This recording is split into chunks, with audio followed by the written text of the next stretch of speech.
전쟁은 삶의 방향을 송두리째 바꿔놓습니다. 삶의 터전을 잃어버리거나 많은 이들의 생명을 앗아가기도 하며 이념적 대립은 인류의 가치관을 통째로 흔들기도 합니다. 하지만 그만큼 전쟁은 엄청난 폭발력을 가지고 있기도 합니다. 막대한 자본, 인력, 기술들이 순식간에 쏟아져 나오고 또한 급격한 변화를 동반한 다양한 상황들을 맞이해 때론 현재까지도 계속해서 쓰이는 엄청난 발명품들이 발명되기도 하죠. 그리고 그런 발명은 우리 삶에 얼마나 밀접한 영향을 끼치고 있을까요? 오늘의 이야기는 1차 세계대전 중 발명되거나 기술이 급격히 발전한 것들에 대해서 알아보겠습니다.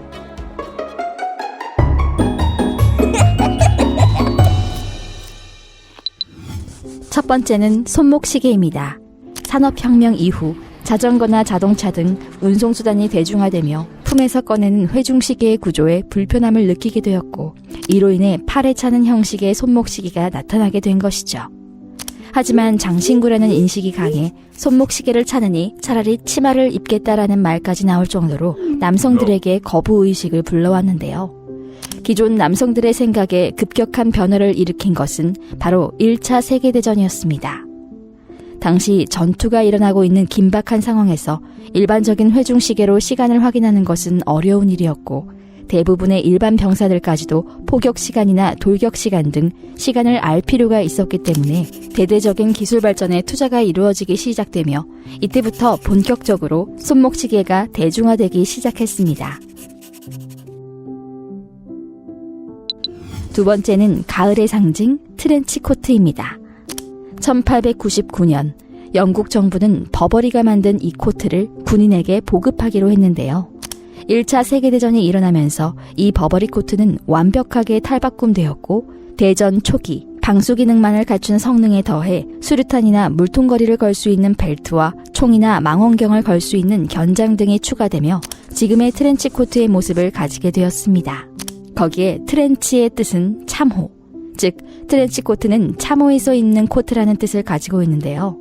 1차 세계대전 중 참호의 고질적인 문제였던 습하고 열악한 환경에서 이 방수원단은 빛을 발했고 가벼우면서 기능성까지 갖추게 된 이 코트는 영국 군인들에게 하나의 상징처럼 자리 잡게 되면서 전후에는 일반 시민들 모두에게까지 사랑받는 전 국민적인 패션 아이템이 되었습니다.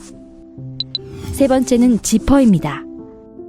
최초의 지퍼는 1893년 미국 시카고에서 시작되었는데요. 하지만 지금의 모습과는 다르게 작은 쇠사슬에 구부러진 쇠돌기를 넣는 구조를 고안해 자주 걸리고 사이가 벌어지는 현상이 자주 발생해 여간 불편한 것이 아니었습니다. 그러던 중 1913년 불편한 고리를 제거하고 이빨을 맞물리게 사용할 수 있는 지금의 지퍼를 개발하여 특허를 받게 되고 플라코라는 이름이 붙여지게 되는데요. 이 플라코를 올릴 때 소리가 지입이라는 소리라는 것을 들어 지금의 지퍼라는 이름으로 바뀌게 되고 전후 지퍼가 달린 민간용 장화를 생산, 판매하게 되며 본격적인 대중화가 진행되었습니다. 네 번째는 크리넥스입니다. 전쟁이 장기적으로 지속되며 모든 물자가 모자라기 시작했는데 매일 계속되는 전투로 인한 부상병들의 치료와 위생물자는 더욱더 빠르게 소진되었습니다. 특히 전쟁에서 승리하기 위해서는 이러한 물자들의 확보가 필요했기 때문에 많은 기업들이 대체 물자를 개발하는 것에 주력하게 되었습니다. 그중 종이를 재료로 제품을 만드는 킴벌리 클락 역시 이 개발 사업에 동참하게 되는데요. 1914년 킴벌리는 소량의 솜과 나무 펄프의 섬유소를 합쳐 천연면보다 흡수력이 5배 탁월한 셀루코튼이라는 소재의 개발에 성공했습니다. 이는 전쟁에서 굉장히 유효하게 사용되었을 뿐만 아니라 전쟁 이후로는 여성들을 위한 손수건 대체품으로 깜짝 변신하여 화장대를 점령, 크리넥스 티슈라는 새로운 상표로 우리에게 다가왔습니다. 마지막은 성형수술입니다.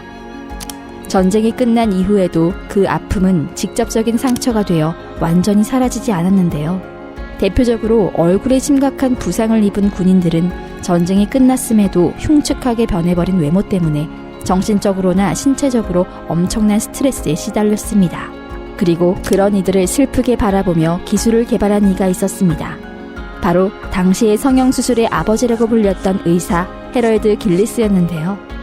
그가 개발한 성형수술 기법은 상처를 입지 않은 피부를 상처 부위에 이식하는 수술로 지금까지도 성형의학계에서 유용하게 쓰이고 있는 기법입니다. 기록에 따르면 그는 총 11,000여 건의 수술을 집도했고 최소 5,000명의 참전 군인들에게 새로운 얼굴과 인생을 선물했다고 하는데요. 물론 지금에 비해서는 상당한 기술의 수준 차이가 있지만 최초로 피부 이식을 시도했다는 점에서 큰 의의가 있는 시도였습니다.